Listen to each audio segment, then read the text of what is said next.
on this edition of ATV News. The state telling us that we don't belong in our sport or in our community, it's heartbreaking. We'll show you why some trans youth are speaking out against a bill legislators just passed. Hopefully inspire people to keep doing this so that we can, because the need is huge. The money jar was stuffed full at this bake sale. We'll show you why it wasn't just because of the sweet treats. We'll tell you how these dresses went from the red carpet to Logan. Tennis, golf, and softball. I'll tell you which Aggies sent their fans home happy in sports. It was nice enough to ride your bike last weekend, but was it just an early April Fool's joke? I'll tell you in weather. All that and more. This is ATV News.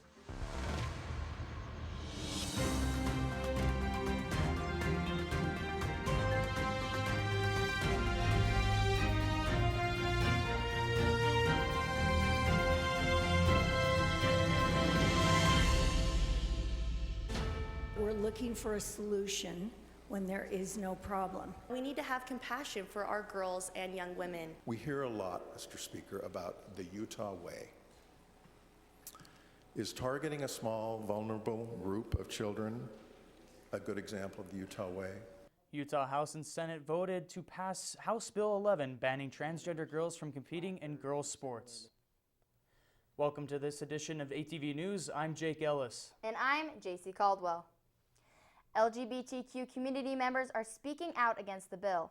Sarah Murphy shows us a look into the House and Senate meetings and why some say it will hurt transgender youth. It doesn't matter my genitals, it doesn't matter my gender expression. I'm 17 years old and I should be able to do what I love. Jay Bates Dominic is speaking out. There are people who are taller. Does that give them a genetic advantage? Yeah, of course. If you're gonna have someone who's 6'5" in basketball, it's gonna be easier to win than someone who's 4'5". Jay is talking about House Bill 11.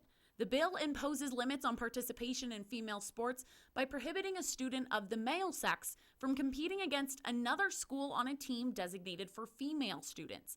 In other words, it prevents high school transgender girls from competing in girls' sports.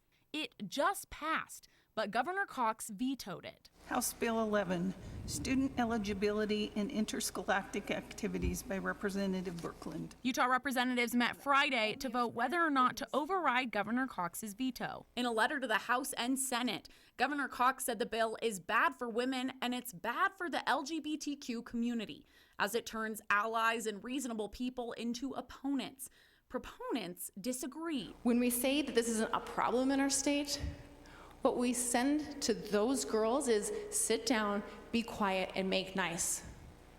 And I don't think we should do that any longer. In Senate, the controversy continued. This is a tricky wicket we got here. Some representatives, like Republican Senator Daniel Thatcher, changed their vote. I cannot support this bill. I cannot support the veto override. And if it costs me my seat, then so be it. I will do the right thing like I always do. But Senator Thatcher's vote was in the minority. To override Governor Cox's veto, both the House and Senate needed a 2/3 majority vote. The House voted 56-18 for the bill, and the Senate vote was 21-6. The veto from Spencer Cox, our governor, came from a place of kindness and sincerity. And what we've done today is the opposite. So how does this affect trans students like Jay? Jay says they're not planning on coming to this library when they graduate next year, even though their mother is a professor here at USU. Jay says they're planning on going to either University of Washington or University of Vermont. It's incredibly difficult to live everyday life as a trans person. Both schools I'm looking at right now are very, very, very openly queer friendly, have a large community, and it's easier to fit in, and it's hard to stand out all of the time. Sarah Murphy, ATV News. Utah lawmakers say the bill will take effect July 1st. Two teenage brothers are recovering after they were hit by a water truck Monday morning. Police say brothers Kay Rebel and Sue Rafael Mesfin in a Nissan Altima were eastbound on 1800 South when they pulled onto 1000 West and collided with a water truck traveling southbound. The Altima spun and hit another car, causing minor damage. A link to the GoFundMe for the boys' medical expenses is on our Facebook page. The Bureau of Alcohol, Tobacco, Firearms, and Explosives raided a Logan business. Third Gen Machines attorney Mitch Velos says the ATF raided the warehouse for a trigger. He says they claim the trigger modifies guns into machine guns, but he says the trigger does not allow guns to shoot more than one bullet at a time and does not fit the definition of a machine gun. I've seen the ATF conduct these kinds of bullying tactics in the past. Velos says the device is one of the staples for a third-gen machine, and he is looking out for those who depend on this company. Police are still looking for a bomber after a little free library in Hyde Park was blown up. Hyde Park residents say they heard a loud boom on March 18th. When they checked it out, they found the little free library in Lions Park in pieces. The steward of the book exchange says it was heartbreaking. Oh, it really was like a gut punch to me because I've loved the little free library. I wanted one for years, and I finally got to put one in 2016. Kincaid says she is planning to rebuild the little free library. You can catch COVID-19 from other people, but can you catch it from an animal? One of the many questions researchers are looking at after the Utah Division of Wildlife Resources found the Delta variant in a Utah mule deer. After moving deer in a helicopter, the DWR, along with the U.S. Department of Agriculture's Animal and Plant Health Inspection Service, collected blood and nasal samples from deer in late 2021. COVID-19 was found in a female mule deer in Morgan County. Several other deer had COVID-19 antibodies. While WDR says there is no evidence yet the deer can spread the virus to people, hunters should still be careful processing deer. The DWR says hunters should not allow pets or hunting dogs to touch the animal, not process animals that are sick or they found dead, keep game meat clean, should not cut the deer's backbone or spinal tissue, and should wear gloves and wash their hands. Now that we've covered coronavirus for mule deer, let's look at the human side of things. Since the pandemic began in Utah, there have been nearly 928,000 total cases, with exactly 34,000 hospitalizations and just over 4,700 deaths. In the Bear River Health District, which includes Cache, Box Elder, and Rich counties, there have been almost 51,500 cases. Over 2,000 people have been hospitalized, and almost 250 people have died from COVID-19. USU reports their coronavirus cases a little differently. At the Logan campus, there have been 2 new cases since last week. There are 13 active cases, and that brings the total cases at USU since the beginning of the pandemic to just over 6,700 cases. Can an art gala save a life? Kainoa Johnson shows you how an art gala and an auction is supporting survivors of human sacrifice.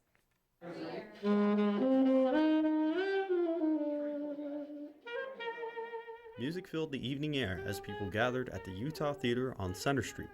This art gala displayed an array of original works, mostly created by survivors of human sacrifice. KCM hosted the art gala to raise money for survivors of human sacrifice.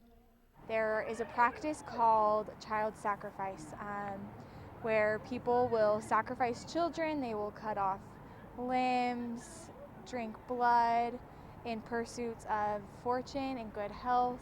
Human sacrifice is practiced by witch doctors in Uganda. According to the Uganda Police Annual Crime Report of 2008, the murder of children for ritual purpose rose by over 800%. As of 2020, there were 394 cases of child abduction and 45 cases of ritual murder. Now, here at the Utah Theater, people could pay just $5 for a chance to come inside, look at the art, participate in both a silent auction and an open one. All of the money for this is going to help support Jesse. In Uganda, a neighbor kidnapped and attempted to kill Jesse in April of 2020. A witch doctor told the neighbor to cut off Jesse's hand and drain his blood. Community searchers found Jesse comatose in a pool of blood. Jesse is still recovering from his injuries, fighting off infection. Tonight's goal was to raise money to cover Jesse's medical and travel expenses. We're hoping that after this event we will have enough support to be able to bring Jesse into the United States to get the medical treatment and the surgeries that he needs to fully recover from the trauma, but also from the pending injuries that need to be fixed. KCM offers refuge for survivors of human sacrifice. Campsie Child Care Ministries says they've rescued over 800 children, enrolled over 600 into school, and have prosecuted 83 witch doctors. So we have a local art from the valley, we have art from the state, as well as art from Uganda, from past survivors. From the auction alone, over $2,700 went to KCM, with this piece touching hearts and pocketbooks. The bidding went to $700. We're going to go 3 times the 700. Jesse is waiting in Uganda for the day he can come to the States and receive the treatment he needs. Kainoa Johnson, ATV News. If you would like to know more or donate, you can find a link on our Facebook page. As the Russian invasion continues and many Ukrainians are choosing to stay in their country, one Utah family is trying to help out in a sweet way. Neighborhood kids ate the treats they bought at the Lawrence family's bake sale for Ukraine on Friday. The family says it was a community effort with treats donated from friends and businesses. The sale started at 3:30 and went until they were sold out. And thanks to a steady stream of people, the goodies were gone in about an hour. The family says they just wanted to do something to help, and they were so happy to see the community's support. It was amazing. It was stunning. We thought we would be here till 7 at least. So people are so good. They were so good. Lawrence says all of the funds will be donated to friends of theirs in Ukraine, including a widow and her son. Lawrence says she hopes events like this inspire others to help. And coming up, there's a lot of just experimenting. we will show you how civil engineers are trying to make concrete float. We don't receive funding from the school, so we need all the help that we can get to keep our program up and running. And we'll show you how emptying your wallet for spare change for one organization could help your diet. And Emma Fates will tell you more about the weather. The current temperature is 58 degrees.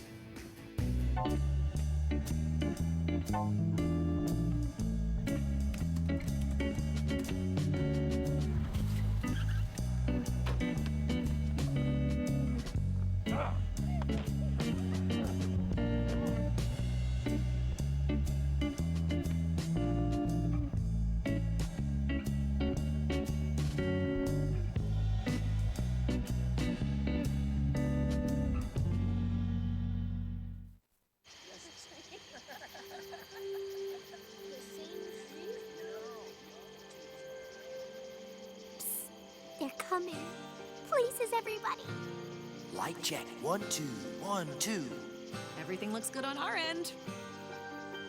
And lights. Come alive with the forest. Visit discovertheforest.org to find a forest near you. Listen to me. I am captain of the track team. And if I'm late, She doesn't really think she's going to get out of here, does she? Be nice. She's new. Hello, is anyone there? Ugh! Wow. Even from our standards, you look awful. Oh, sweetie, what happened? Me? My friend Becky got to talk to this super cute boy, and I tried to act like I wasn't jealous, but I so totally was. And then out of nowhere, this concrete barrier just popped up. Maybe it was a semi. You mean you were driving? Yeah. I mean, I know the whole eyes on the road thing, but this was a super important text. Maybe you have to know, Becky. Texting? Great. But it was only like 5 seconds, and I'm a really, really fast texter, so it wasn't even a big deal. Actually, has she texted me back yet? Wow, I get like no bars in this place. I wonder if they have Wi-Fi here.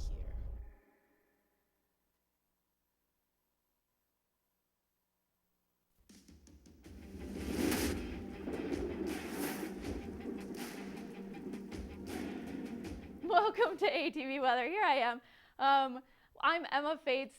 Now, Utah has had some great weather this past weekend, but it didn't stick around for very long. Now, this radar is from yesterday, and as you can see, these yellow and green spots kind of dotting along Utah, those are actually lightning strikes. So yellow means it's a little bit more frequent, the green a little less frequent. So not anything too severe, not anything too crazy, but we did get some rain in those areas and some nice lightning coming through the area. But that was yesterday, so let's look at what the state looks like today.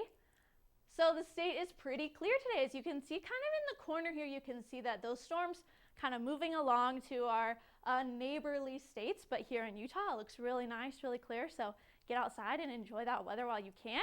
and we'll take a look at what's going on through the rest of the nation.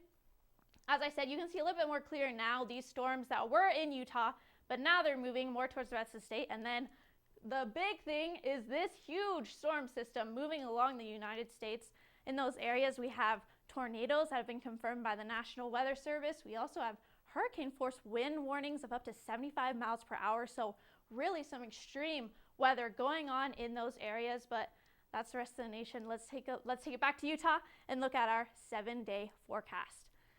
So today, Wednesday, it is nice and sunny. Like I said, get out there and enjoy that weather. We got a high of 58 degrees and a low of 36. Tomorrow, we do have a slight chance of rain, but as we move throughout the rest of the week, Saturday is going to be our nicest day at 60 degrees. Not quite as nice as last week, but still pretty nice.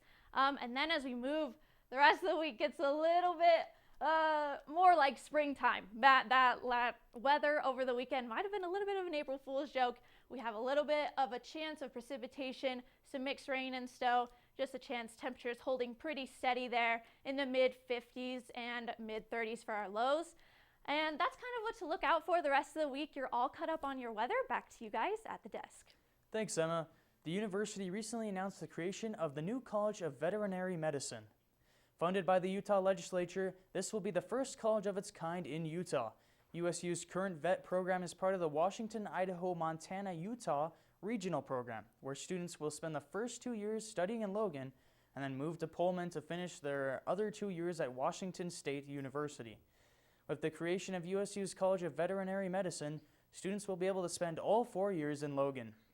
I think it's going to be fantastic to be able to allow another 2 years of interaction with these veterinary students here at Utah State University and be able to develop closer relationships with them, as well as to be part of their training. The College of Agriculture and Applied Sciences says the program will allow 40 students, 30 of which will be Utah residents, into the program starting fall semester of 2024.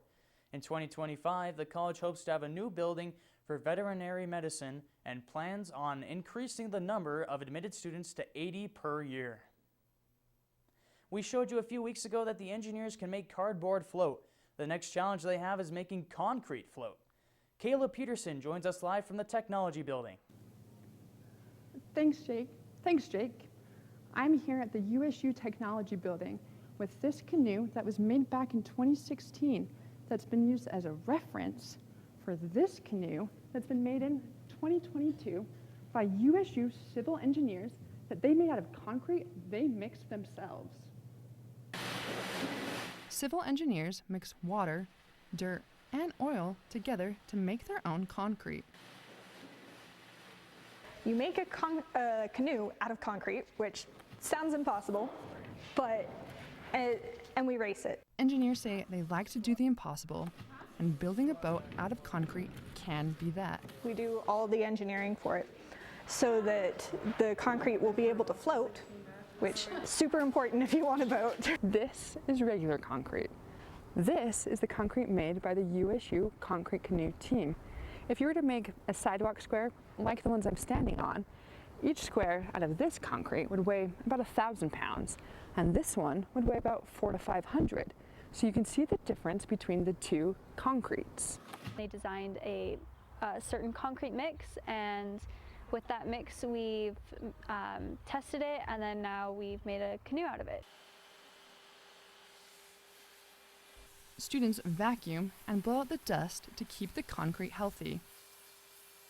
Engineers say this is rewarding. This is really cool and really interesting, and it's just having like that outlet to kind of just be innovative and to come up with solutions to problems and just have fun. Kayla Peterson, ATV News.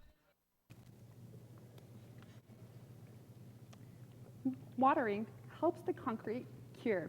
As you can see, this is a phoenix. The phoenix is rising from the ashes because this is the first canoe made since COVID. The concrete canoe competition will be held April 13th through the 16th in Las Vegas, Nevada. Reporting live from the USU Technology Building, Kayla Peterson. Back to you at the desk. Thanks, Kayla. 2.7% of Americans have an eating disorder, and one USU organization is asking for your money to help fix that problem among college students. Snack employees pack brown paper bags full of food to complete online food orders. These orders are for students who have picked out nutritious food items. And although it may sound like an on-campus grocery store, this resource is free. We're here to support them. We're here to support people who have $6 in their bank account. We're here to support people who need just a little bit of extra groceries for the week. Bachman says in order to keep this resource available, SNAC holds an annual fundraiser throughout the month of March. We don't receive funding from the school, so we need all the help that we can get to keep our program up and running. Their goal is to reach $15,000 and have so far raised $340. Our need is higher than that. It's something small, like, that can help, honestly. We just feel like we're doing a really good thing, and it's hard to get support. SNAC's food donations don't include many desserts like this one, and they don't come from a grocery store like this either. So where do they get their food donations? And if it is donated, why are they asking for more money? It goes towards keeping our student leader positions paid, so we have people here running things. It also helps us buy produce and meat, things that we can't get when they're like out of season. SNAC has 3 full-time employees and 2 work-study positions for students. We get most of our food from the Cash Community Food Pantry. It's on Main Street. And so our student leaders go there once a week and they pick up 2,000 pounds of food or more. SNAC coordinators say they see the impact it's making on students. College students are kind of a population that falls by the wayside sometimes. They're not able to receive help in other ways, and so having food assistance here on campus is super crucial. To donate to the fundraiser, follow the link on our Facebook page. And coming up, never would have imagined that I'd get this at the end of the year. we'll show you the hardware that got these Aggie football players smiling. Hit into left field, and the Lobos have the lead. And now softball handled 3 games over 3 days. We'll still be providing as many services as we can. We'll show you how you can check out books during the Logan Library's construction.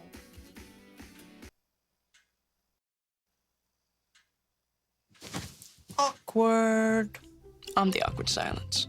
You try to avoid me, then there I am again. But an awkward silence can be a great thing. Like Kelly here is about to demonstrate. You haven't really been yourself lately. Are you okay? Find out how you can help a friend with their mental health at seizetheawkward.org. The surplus store. Someone's trash is about to be my treasure. We have cords and cables here. We have bags full of towels and sheets. Do you want this fold-up mattress? Because we don't. We got keyboards, paint cans, whatever this is, typewriters, computer monitors. It's destiny on the line, and we want you at surplus. Products are not guaranteed to work. All sales are final. This commercial is not endorsed by Utah State.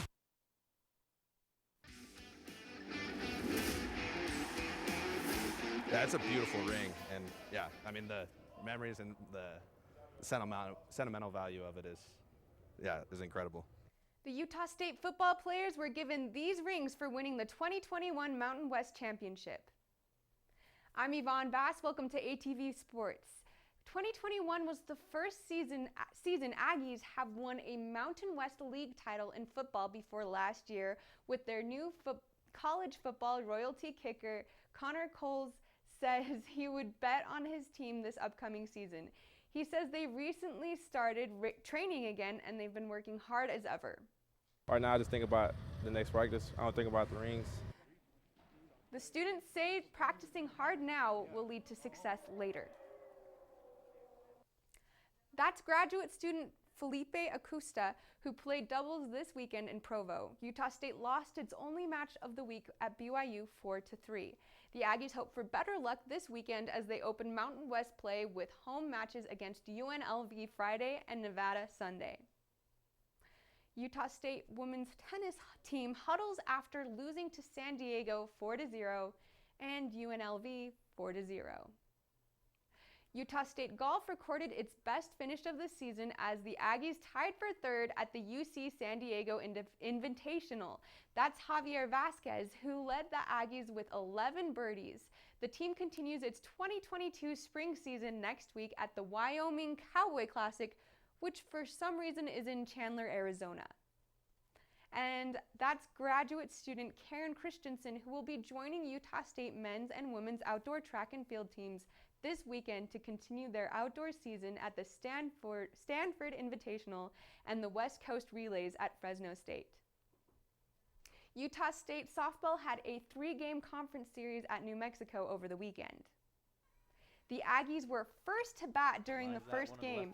Gabby Jimenez goes from second to third, heading home. She crosses the plate, scoring the first run of the game, and the Aggies took this game 5-4. In the second game, He's hit into left field, and the Lobos have the lead. But the Lobos didn't stay in the lead for long. This hit helped the Aggies on the first and second base, home to home, ending the New Mexico threat as Utah State won 4-2. And finally, at the last game of the series, Zaya Castrita hit the ball down the middle, helping sophomore Libby Hawker and Bree Lerma score the final runs of the game at 13-4. That's right, a 9-point lead. Yesterday against Weber State, Zaya Castrita took the plate with a score of 10-9 and hit a home run, pushing Utah State to win 10-11. And Jimenez was named America First Credit Union Student Athlete of the Week for their first time in her career. Women's basketball announced a new member of their team. Junior Maria Carvalho is transferring from UVU to finish out her college eligibility. Head coach Kayla Ard says they can't wait to see her contribute to the team in an Aggie jersey. Utah State Gymnastics is headed to regionals this Thursday, and we will tell you what happens there next week. Back to you at the desk. Thanks, Yvonne. Logan City is rebuilding its public library. Right now, it's a dirt lot. I checked out their temporary location to see how you can still check out books. People borrowed books from the Logan Library. The Logan City Service Center is hosting the library in a building that was already pretty full. The biggest challenge is just the limited space. When we first moved in, and everybody was bringing their books back, we didn't have enough shelf space to shelve the returned books. With people now checking out materials, they have enough space, but some of the storage is in unusual places. The room with the DVDs is a locker room, so it really just took a lot of creativity to figure out how we were going to make it work. As you can tell, space is really limited here. They have DVD shelves on one side, and on the other side, an out-of-use bathroom. With the space limitations, people can't browse the shelves. For me, that's difficult, so I have to kind of guess before I get the book. Patrons now have to reserve books online, then we get notified that it's been requested. Once a day, we send our staff out and gather up those items and put them in a room with the library users' names on them. They can come into the lobby and pick them up, or we can bring them out to their car with a curbside service. You have to wait a little longer and put stuff on hold and make sure, they have to go grab it from the warehouse and this and that. But I can still get the books I want, so it still works.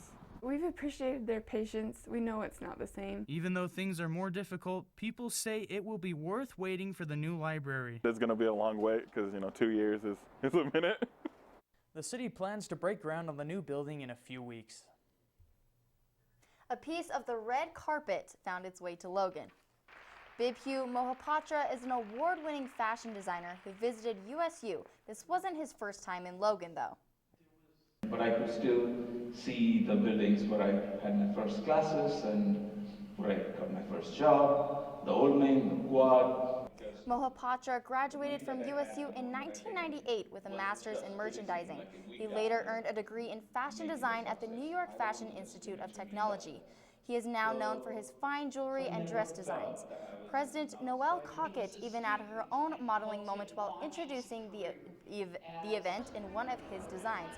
The exhibition of Mohapatra's designs are on display at the Nora Eccles Harrison Museum of Art until April 2nd. And I had the chance to actually go to this event and shoot some video for it, and I just loved the design of the dresses, and I love that alumni come back to share their successes with us students. Yeah, it's awesome. My roommates ran into Spencer Cox near Old Main just a few weeks ago, and I just love when Aggie alums come on down. It's true. I love that. I mean, once an Aggie, always an Aggie, right? Thank you for joining us on this edition of ATV News. You can find this and other editions on our Facebook page. We will leave you with some more shots of the bake sale. Have a great week, Aggies.